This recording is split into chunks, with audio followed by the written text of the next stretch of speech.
Chapter 31 Out of the Ashes. The Mortal Scientist.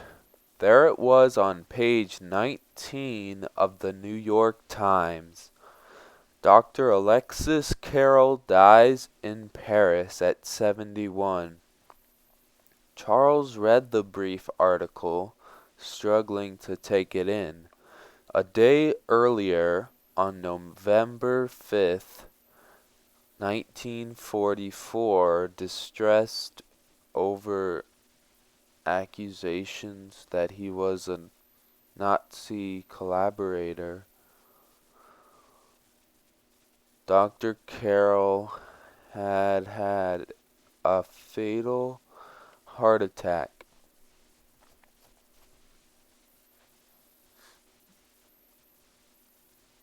To the very moment of his death, he had denied the charges.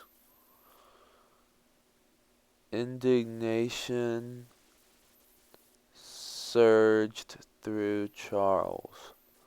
How dare the French suggest that Carrel had helped the Nazis? The scientist loathed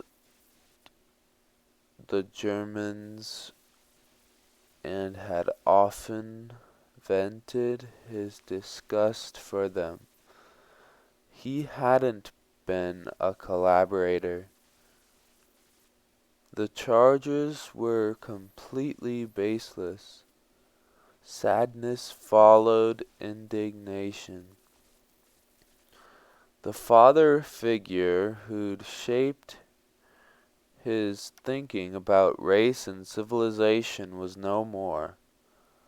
I wanted to pick up the phone and call him, to hear his voice at the other end, the precise French accent, the dignity, the warmth of welcome. But he is dead, killed by the unfairness of war, by the false accusations of men who never made a fraction of the sacrifice he did for his country.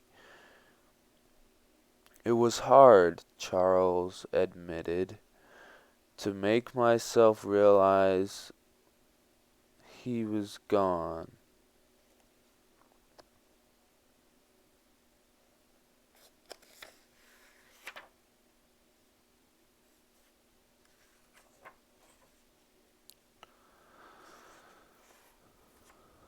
Endings and beginnings.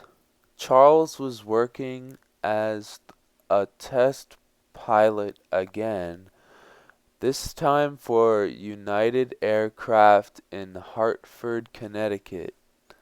Absorbed in fighter designs and questions about fuel range, rate of climb, speed, and firepower, he spent little time with his family. He knew the end of the war in Europe was in sight.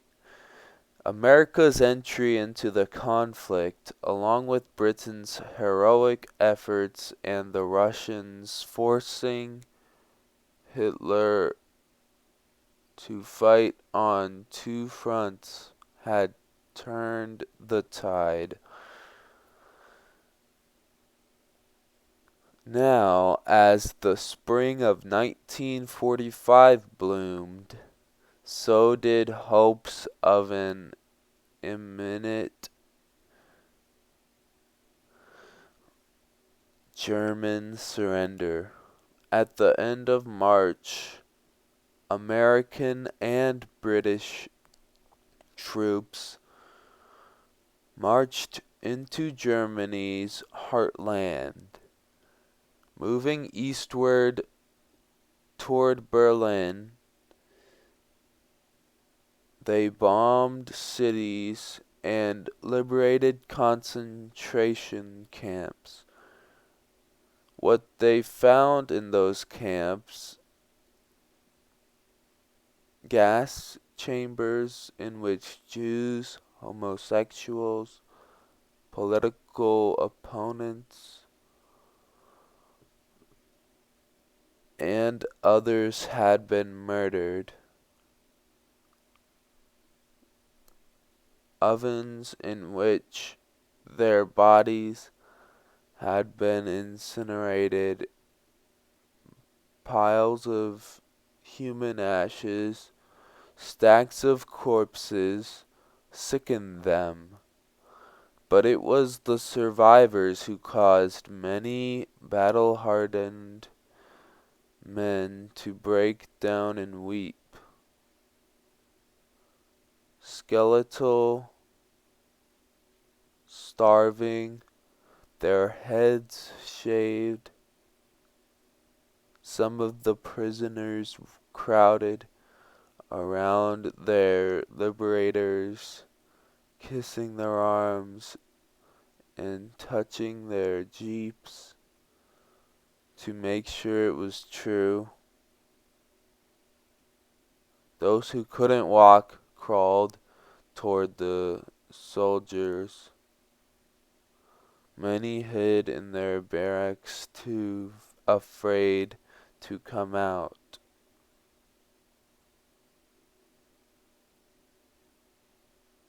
I couldn't understand this, said Private Leon Ball, recalling the day his infantry unit arrived at Buchenwald, one of the largest concentration camps in Germany. So I walked around. I wanted to understand more.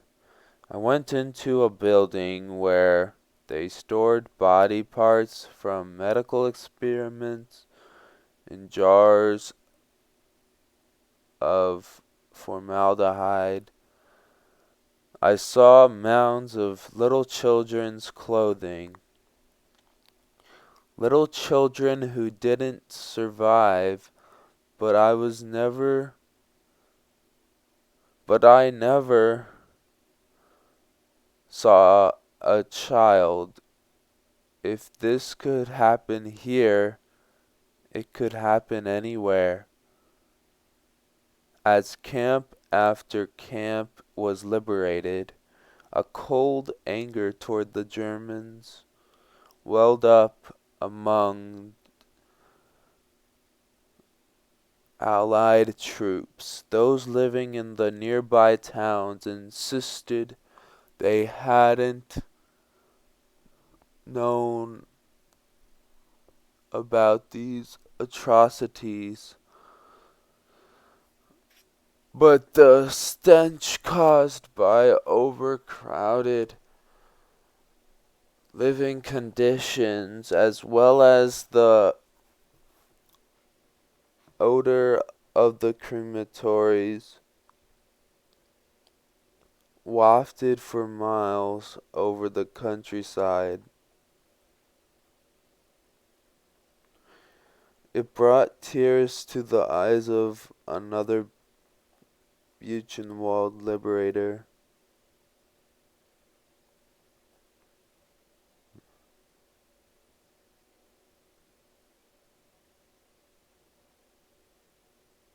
Private Walter Lewis. How, he wondered, could Hitler give such an order, so cruel to human beings? News of these gruesome discoveries quickly made its way back to the United States. In Connecticut, an air of depression overtook Charles and Anne. Obviously, this winter and spring we are going to are going through profound disillusionments and despairs. She wrote to her mother in early April. On Thursday evening, April 12th, 1945, 13-year-old John and 8-year-old Lande lay on the carpet in front of the radio, listening to the adventures of Daniel Boone. Suddenly, an announcer broke in. We interrupt this program to bring you a special news bulletin.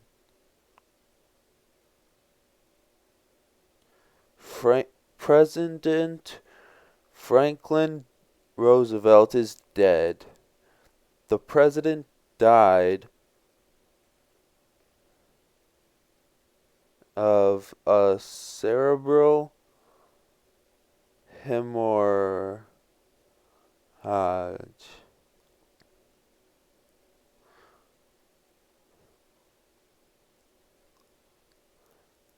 All we know so far is the president died at his retreat in Warm Springs at Georgia. Neither Charles nor Anne mourned the president's passing.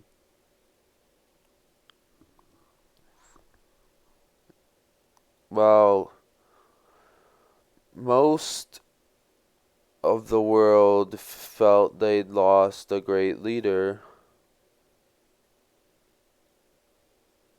Charles viewed the event differently.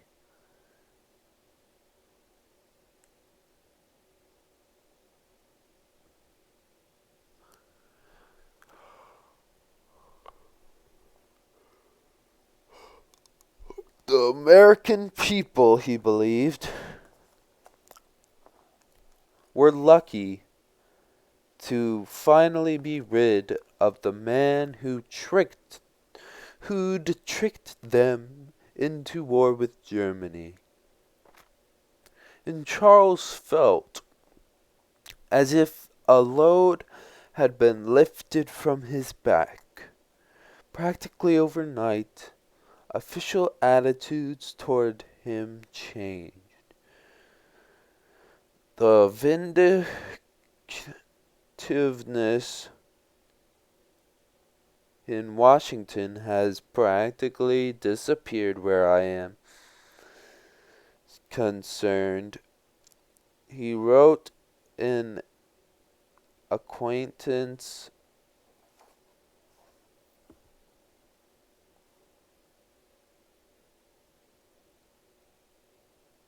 from his America First days.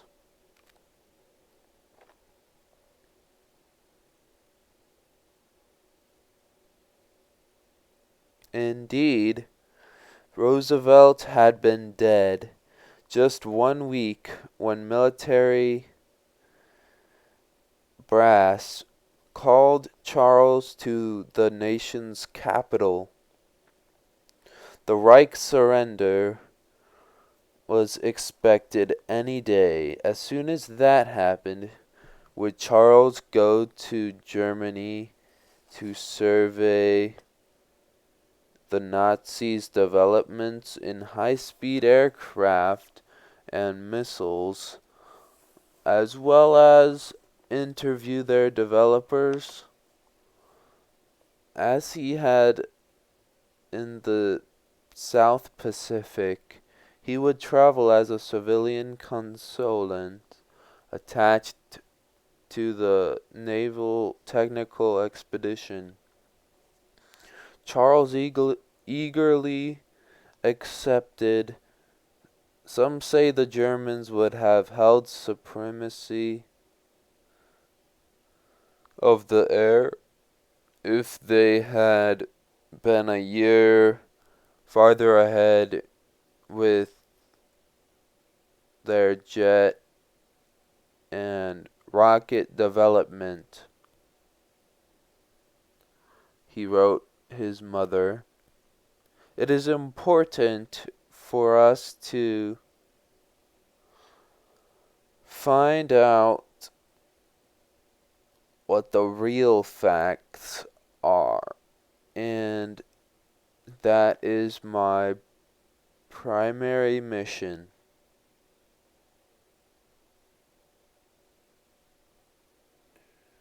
On April 30th, with Russian troops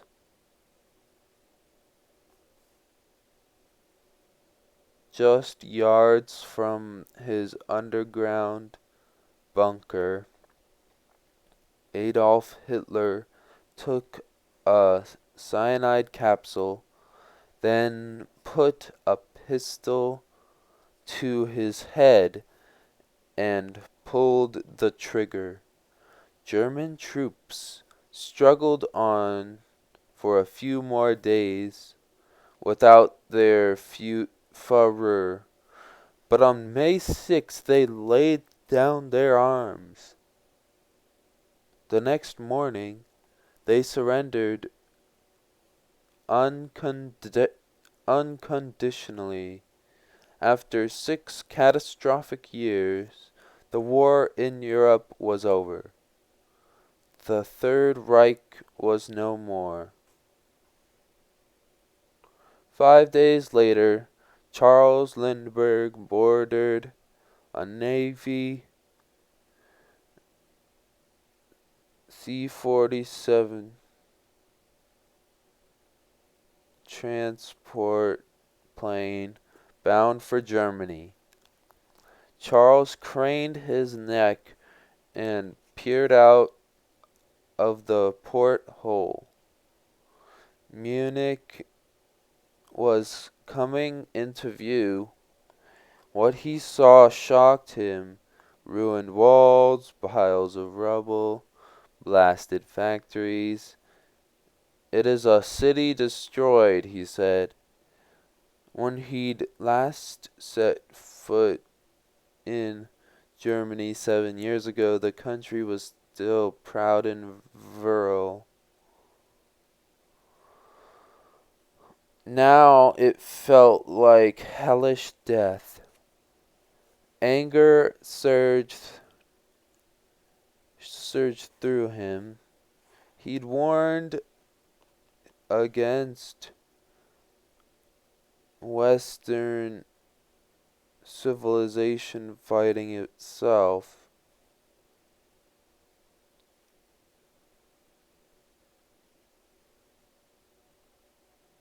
He'd predicted it would lead to needless destruction.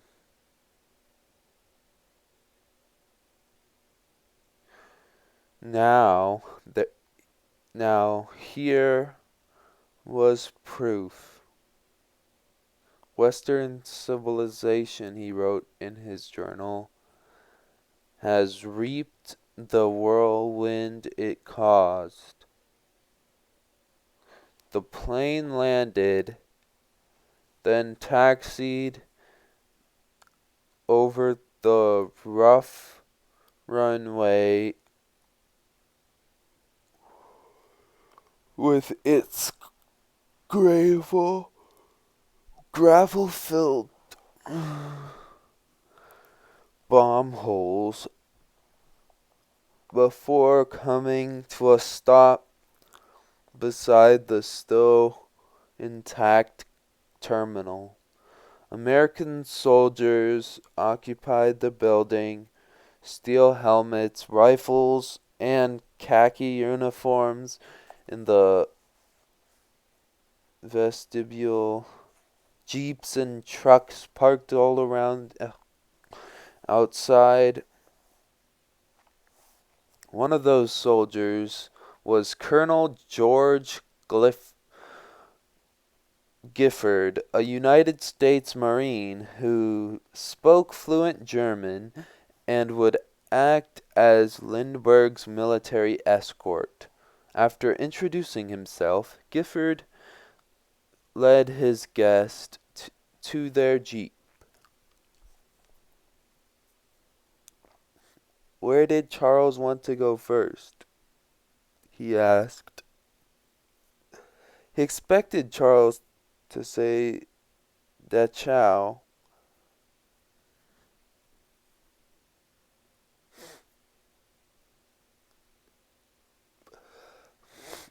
The infamous concentration camp was just a few miles away and had become the place every GI and visiting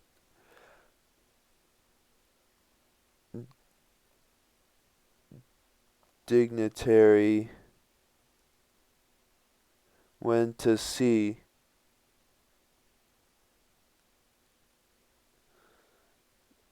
The place, warned Gifford, was hard to take,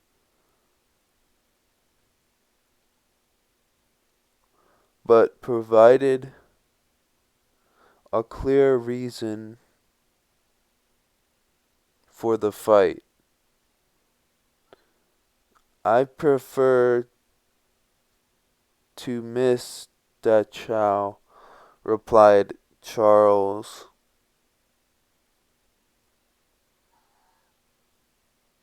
Instead, he wanted to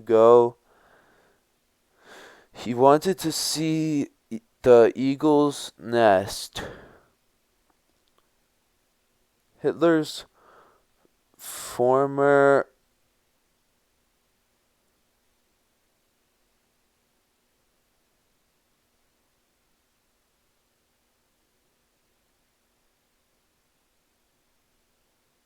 headquarters at Berchtesgaden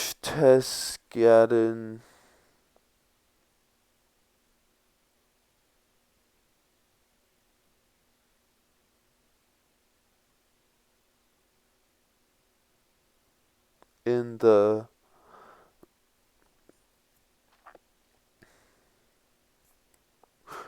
Bavarian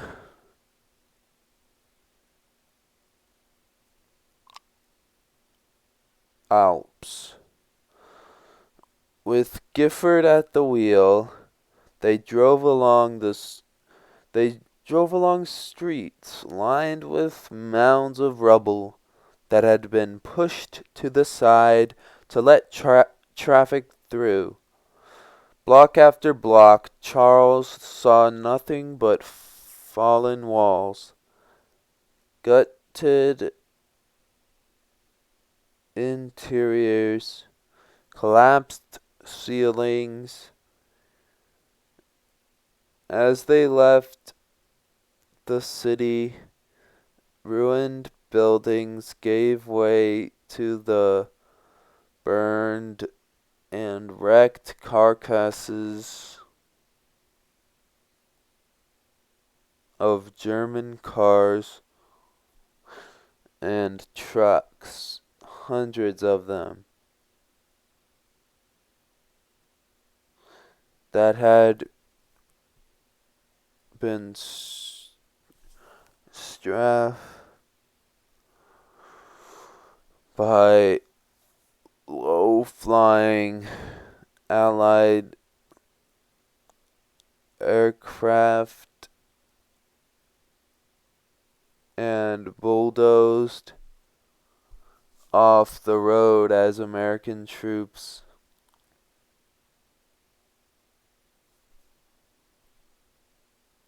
advanced.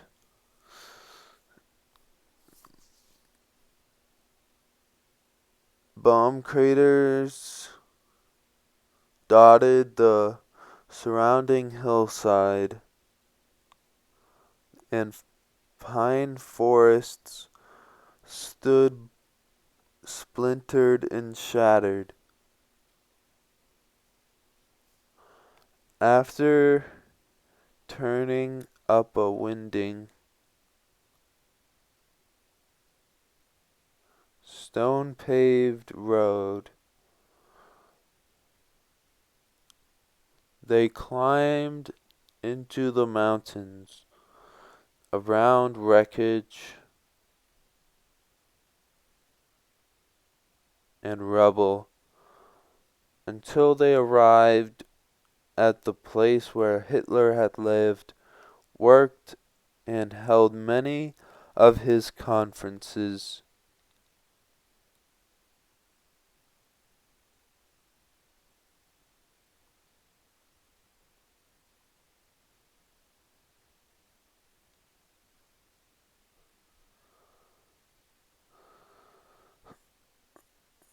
Charles found himself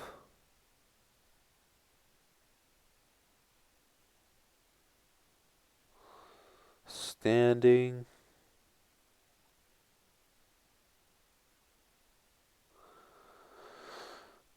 in the Fuhrer's debris-strewn office, gazing out the picture window with its shattered glass to the most beautiful mountain view he'd ever seen. Charles imagined the man Hitler, now the myth Hitler,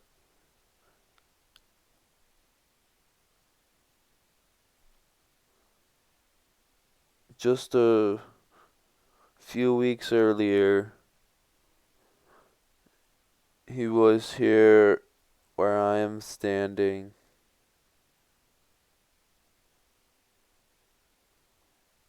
looking through that window, realizing the collapse of his dreams, still struggling desperately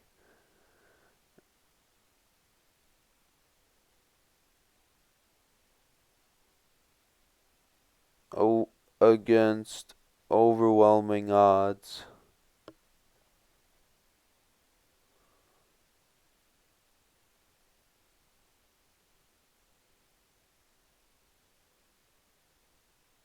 Charles couldn't grasp it.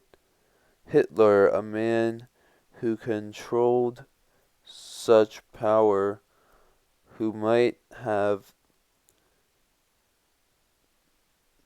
turned it to human good, who used it to such resulting evil. The best of his country dead, the cities destroyed, the population homeless and hungry, Germany overrun by the armies of Soviet Russia.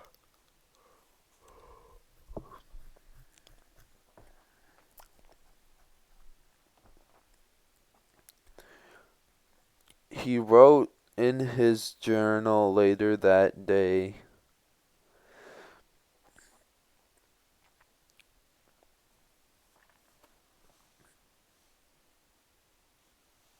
"It was mild condemnation for a man who'd brought about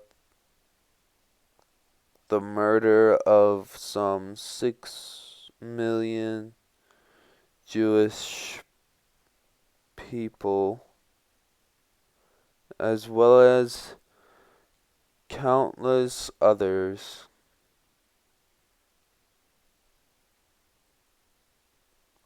but it was the closest Charles ever came to admitting he'd been wrong about Germany's dictator.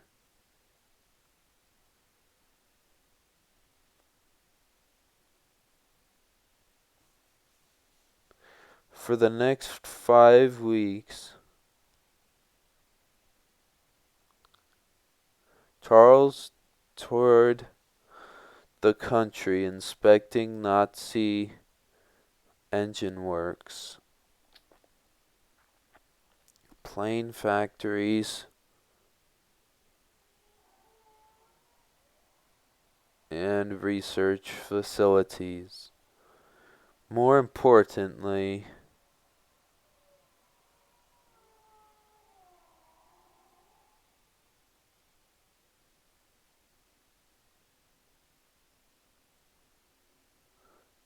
he searched out the men who'd headed these projects and recruited them to work for the United States government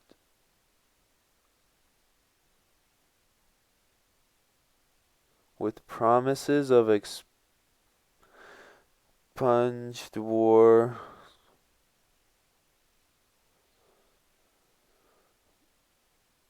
crime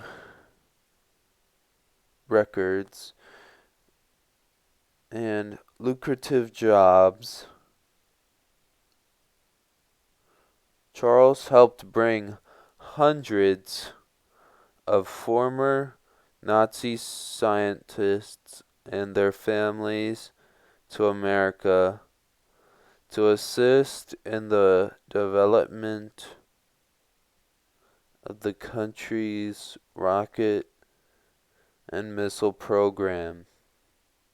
He particularly relished this part of the job, since every recruit meant one less scientist for the Soviets' rocket program.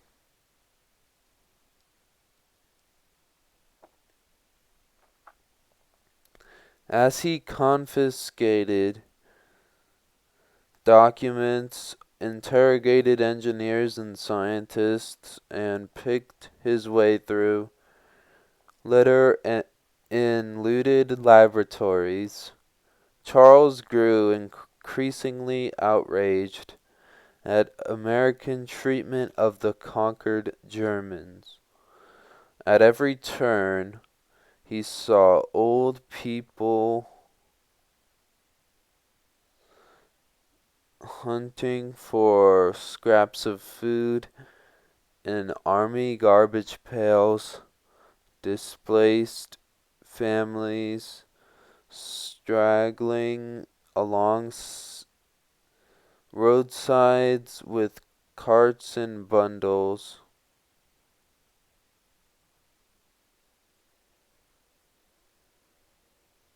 hungry children hanging around the Red Cross stand for bites of uneaten food.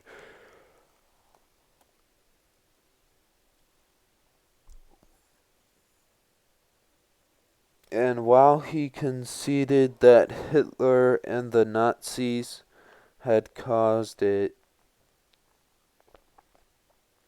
he placed most of the blame for their current misery on well-fed Americans who stuffed themselves while the German people suffered.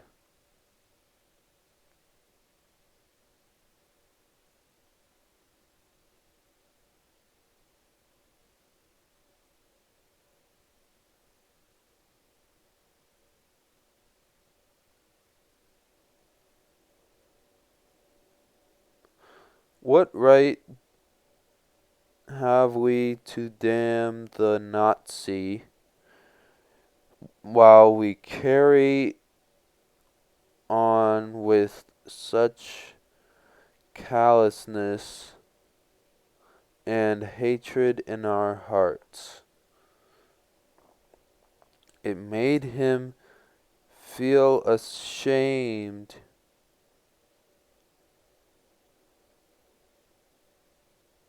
He wrote in his journal, "We in America are supposed to stand for different things."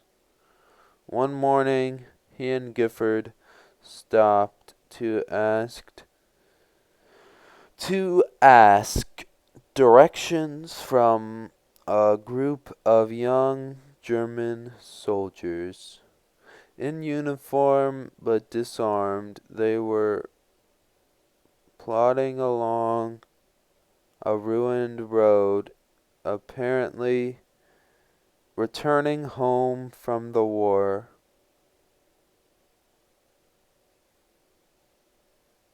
They gave the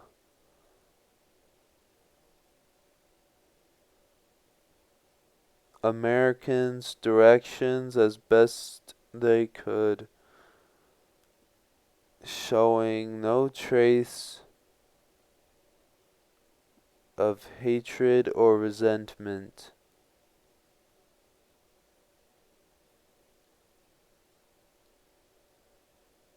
or of being whipped in battle, noted Charles. They looked like farmers' sons.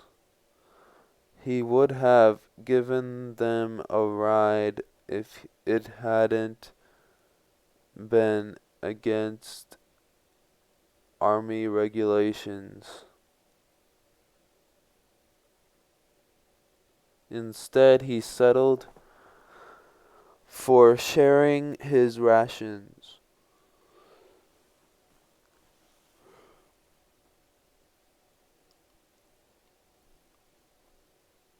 A few But a few days earlier, no, a, but a few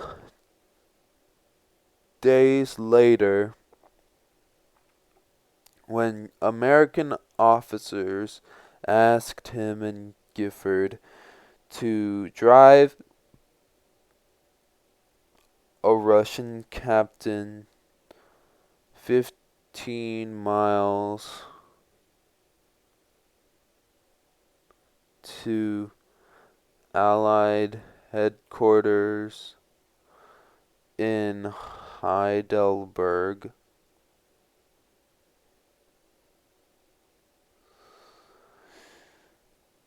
Charles balked.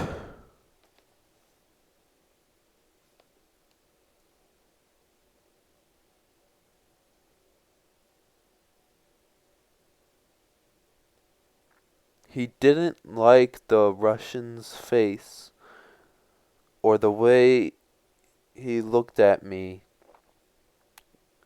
Convinced the officer was capable of anything, Charles kept his right hand under his coat and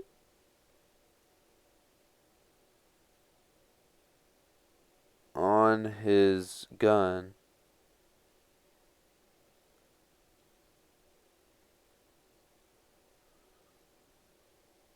The exhausted captain soon fell asleep, but Charles remained on guard until they reached their destination, the Mausery. Toward the middle of June, Charles headed to Nordhausen in the Harz Mountains. He'd read reports of a V-2 rocket factory that had been built underground in a hill to avoid Allied bombing. It was a pleasant drive. He and his new translator, Lieutenant E.H. Llewellyn Dow, had spotted some canaries in the boughs of trees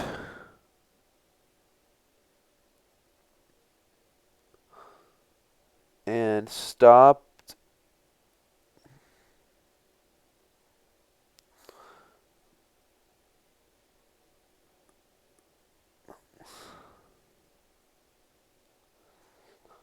to taste the first strawberries of the season.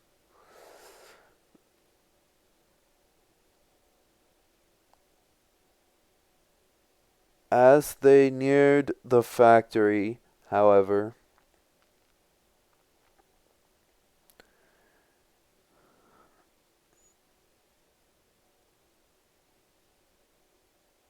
they realized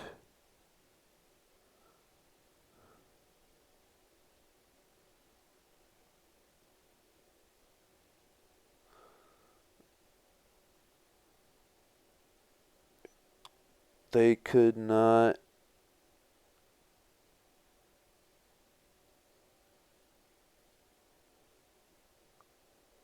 reach its entrance without driving through the Dora Mittelbau concentration camp.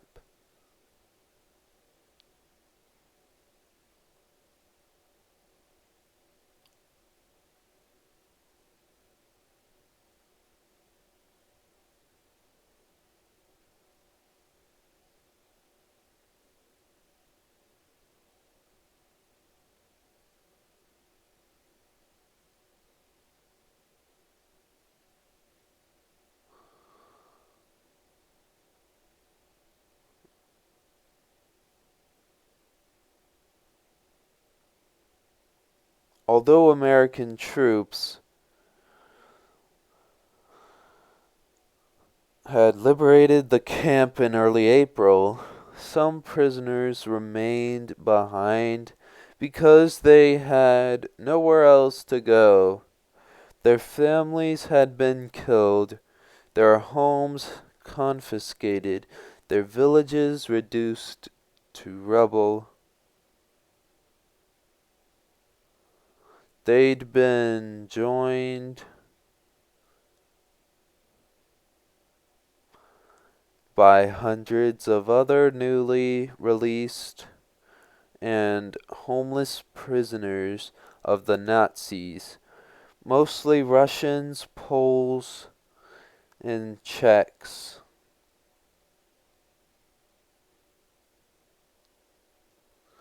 Camping out in the circle in the crude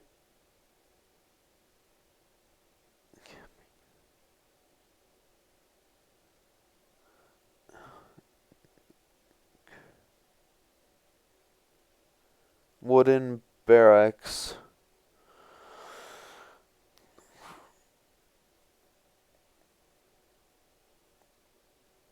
They lived in overcrowded, squalid conditions.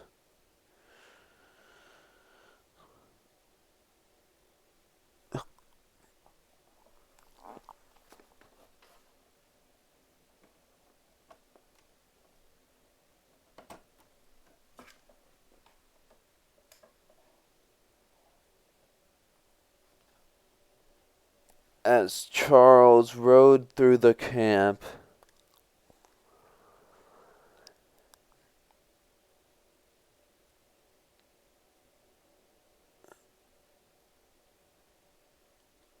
He noted that their clothes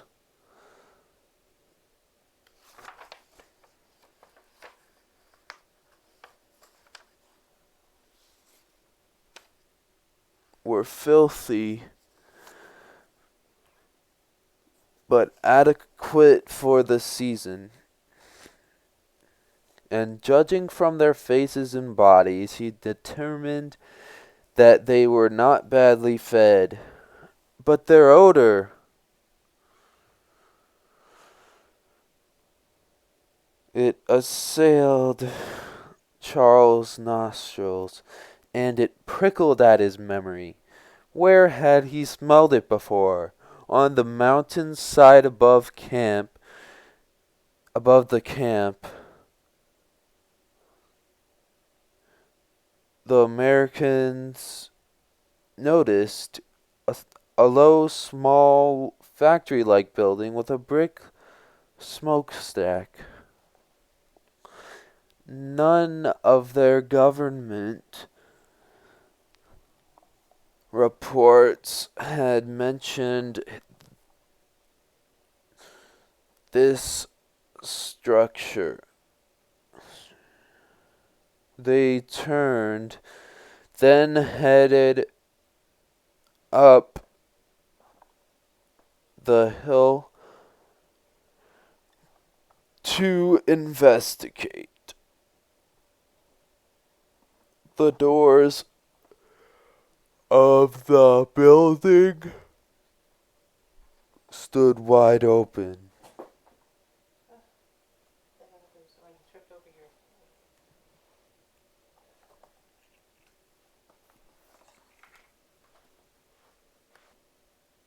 Well, okay.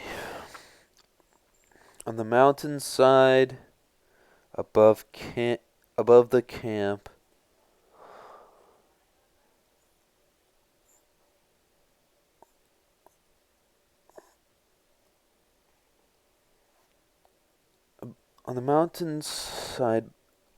camp, the Americans noticed a low, small, factory-like building with a brick smokestack.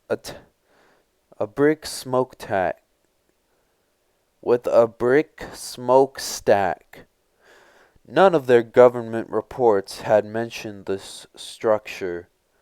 They turned, then headed up the hill to investigate.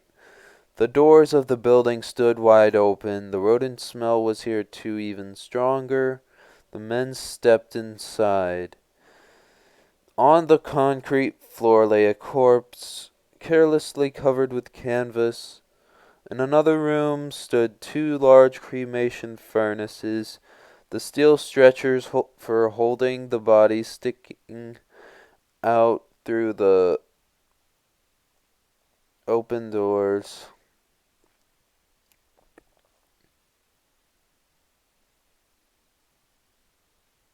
Said Charles. He'd heard the reports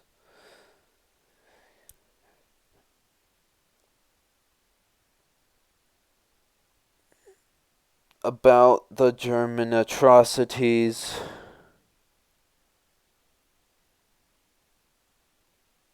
Horrors beyond imagining. But he hadn't really believed them. How could something that evil be true? He'd put the worst rumors down, as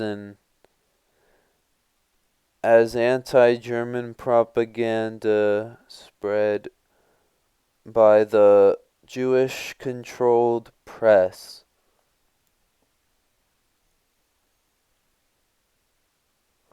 But here, before his eyes, was terrible, terrible proof. How could any reward in national progress even faintly justify this? He asked himself. In the pages of his journal, a man wearing a prison costume shuffled into the room. No, Charles corrected himself. No, Charles corrected himself. A boy. The uniform bagged around him.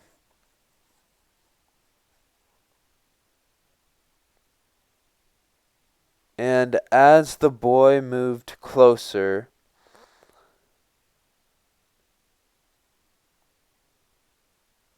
Charles saw he was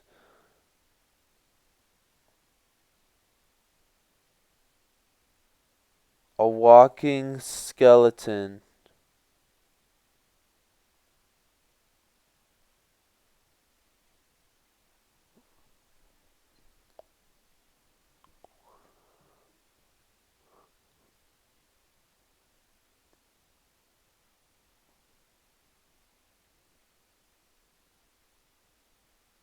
Arms so thin that it seemed only the skin is left to cover them.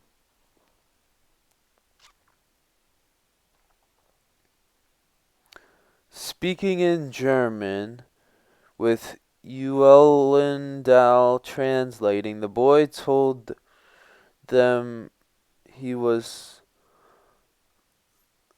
17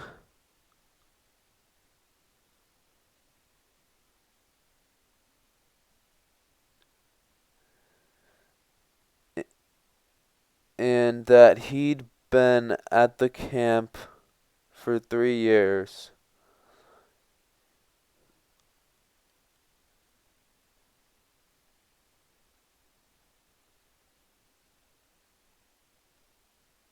He led them outside to what was once a oblong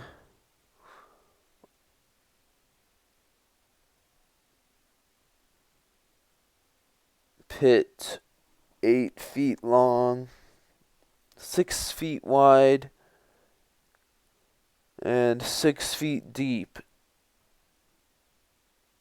It was one of several such pits, each heaped with ash. 25,000 in a year and a half.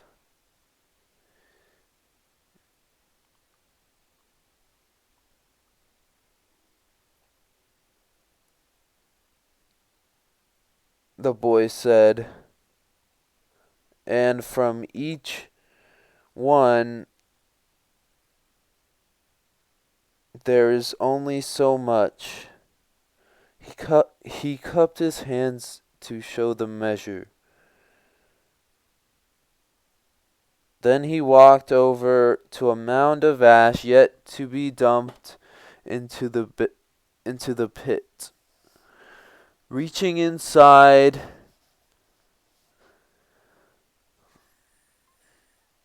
he pulled out something. Charles recognized it.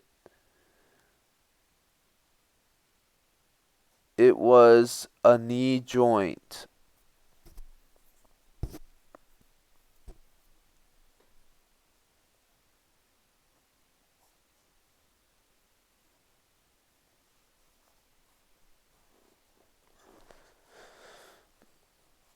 Charles remembered the rodent-like smell that hung so heavily about the Nazi victims had also hung heavily in a place of science. His place of science. The laboratory where he'd worked beside Dr. Carroll. It was the smell of Mausery, the Mausery, that living experiment in survival of the fittest.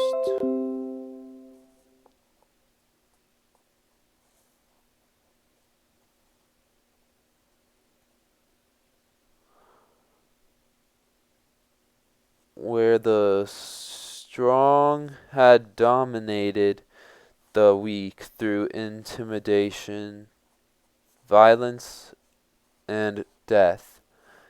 He had believed it represented real life and the struggle for existence, showed how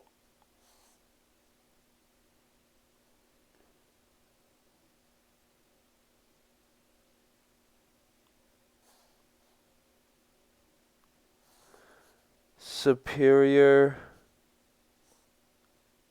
civilizations developed.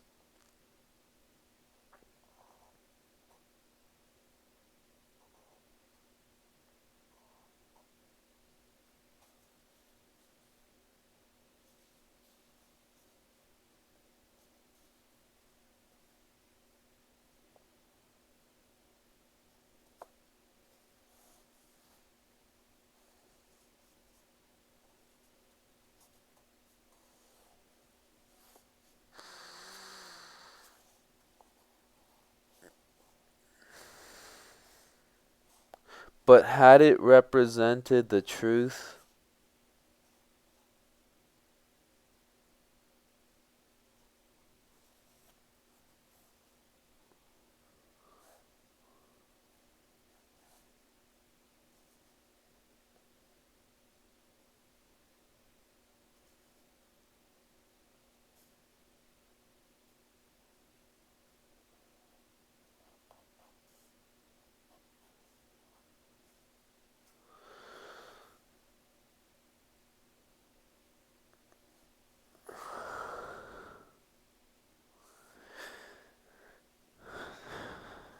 He had believed it represented real life and the struggle for existence, showed how superior civilizations developed, but had it represented the truth?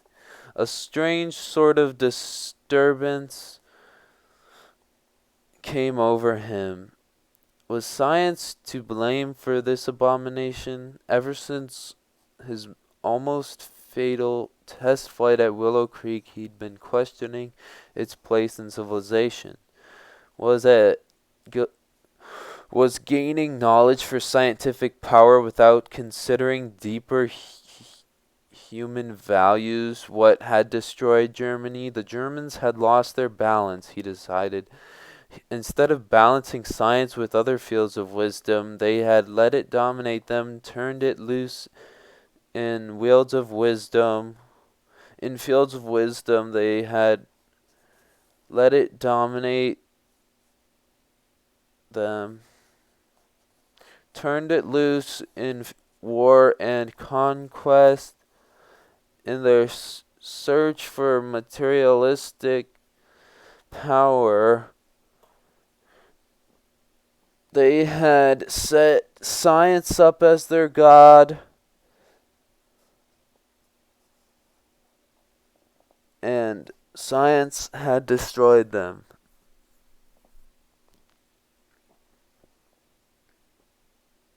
For days,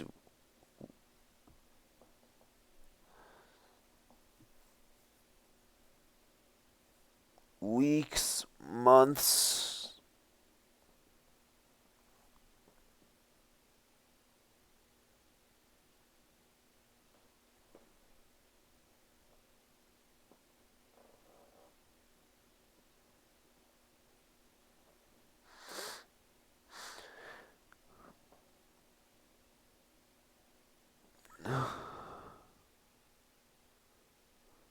for days, weeks, months after his return from Germany,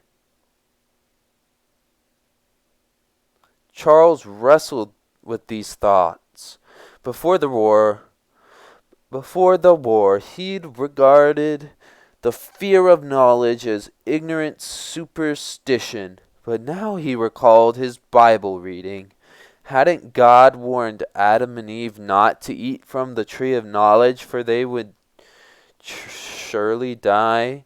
In Germany, he claimed, he saw the dangers scientific truth could bring. Scientific truth, unguided by moral principles and unbalanced by the truths of religion. Germany's biggest mistake, he concluded, was having forgotten to bring together the power of its science with the spiritual truths of its God. This explanation, a sort of cloudy mysticism,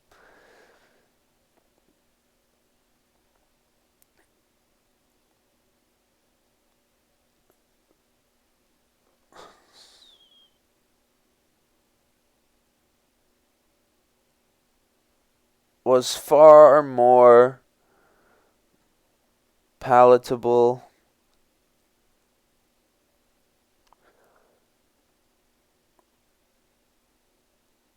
to Charles than the alternative, admitting his own culpability.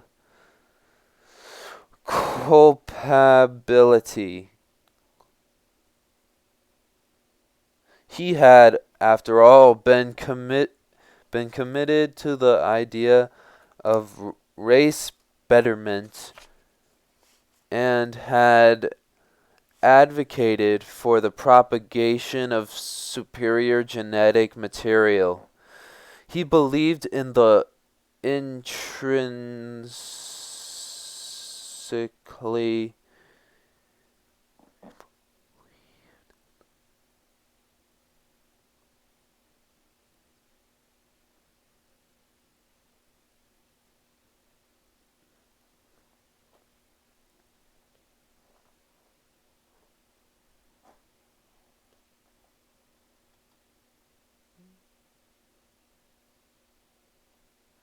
racist theories of survival of the fittest and natural selection as they applied to human beings.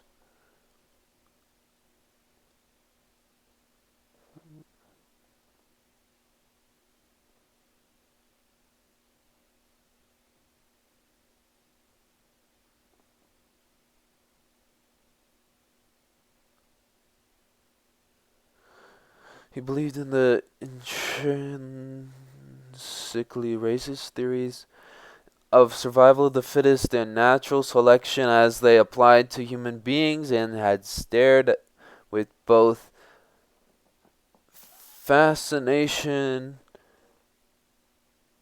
and awe into Dr. Carroll's Mousery.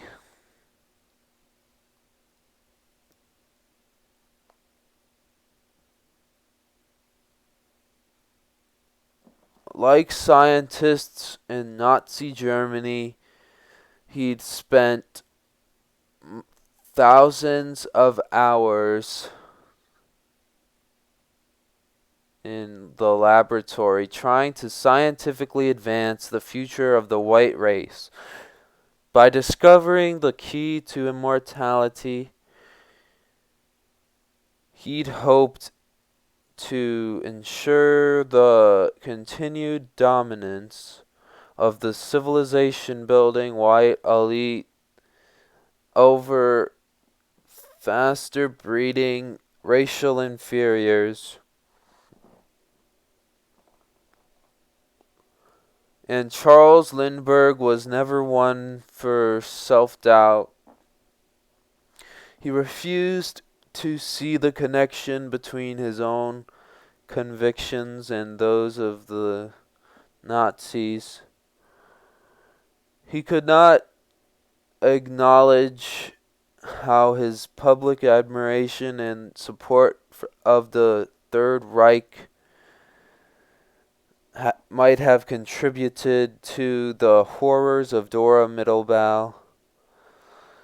He wasn't to blame. Science was. Its power, he claimed, had hypnotized him. It had forced him to work for the idol of science and worship at its godless temple.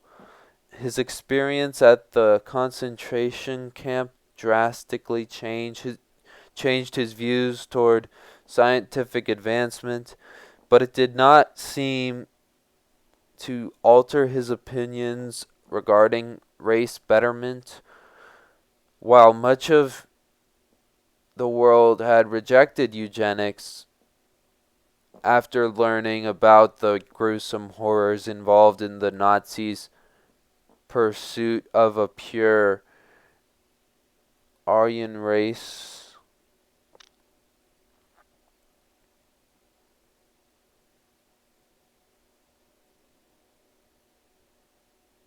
Charles remained a staunch defender of it. For the rest of his life, he gave time and money to the American Eugenics Society. He even served as the organization's director from 1955 to 1959. And in 1967 he wrote to the secretary of AES, "I believe the simplest knowledge of eugenics, if taught in schools, would have a tremendous long-term effect." On August 6, 1945, the first of two atomic bombs was dropped on Japan. By the 15th, war in the Pacific had ended, and Charles' ruminations about God and science had reached a crisis point. After realizing with sickening dismay that a plane, his life's work, had been the delivery system for mass killing, he wrote, "With the key to science, man has turned loose forces he cannot re-imprison." He began to obsess about intercontinental rockets armed with atomic warheads. What would keep mankind from blowing itself up?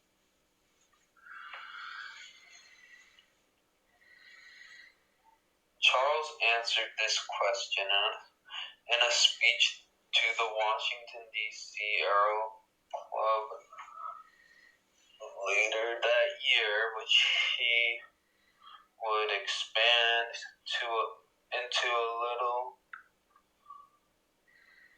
book called Of Flight and Life, published in 1948.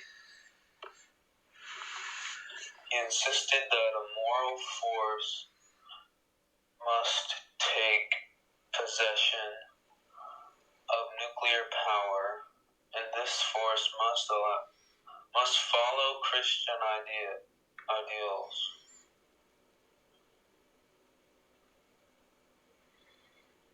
Incredibly, the man who refused to have Bible verses read at his wedding was now advocating the formation of a worldwide organization possessing overwhelming military might, but guided by Christian principles. His ideas sprang from the debate then raging about the creation of a new international body, the United Nations, to forge a lasting world peace. Of course, Charles was all for world peace. He just didn't agree with the idea of giving equal control to Russia, China, or India. Leadership would pass from our Western peoples who have built this civilization to the great masses of Asia, he said. The high birth rates of ignorance would outvote the low birth rates of education, and the weapon of Western science, from aircraft to atomic bomb, would be controlled by the East. No, it should be America with its Christian morality that wielded world power. This, he argued, was the only way to save Western civilization from atomic annihilation. He also criticized the war trials just beginning at Nuremberg for their vengeance against Nazi perpetrators of the Holocaust. The next morning, the press exhorted him